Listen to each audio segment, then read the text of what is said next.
The best way to explain Adam in relation to myself, he was the next brother down from me in a family of 5 kids. I was the middle child. He was the next brother down.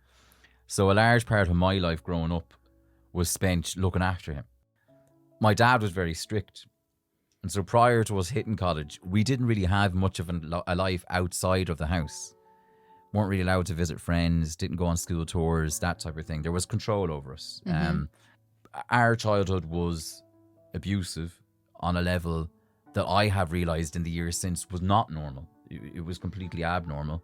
The man was taking a belt and he was whipping the belt into our skin, the actual buccal part of it, ripping the skin off you, punching you into the face with his closed fist when you're 8 years old, knocking you out unconscious, chasing you to the point of where you think if he catches you, he's going to severely harm you, possibly kill you.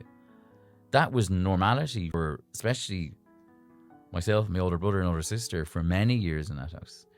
And we weren't doing anything wrong. I got a phone call from my mum and I didn't understand what she was saying on the phone. Like, she was hysterical. And then the guard took the phone and he asked who I was. I said, I'm Joseph. That's my mother you're talking to there. And he said, well, look, I need to just tell you that, you know, we've... Yeah, that part was just, he said, we found your brother Adam's body in the river.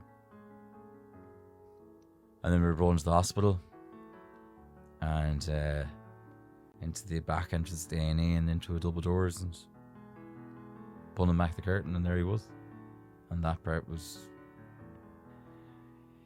And we were going to leave then. And that's when, I'll have to say, the only worst bit of news came after that then.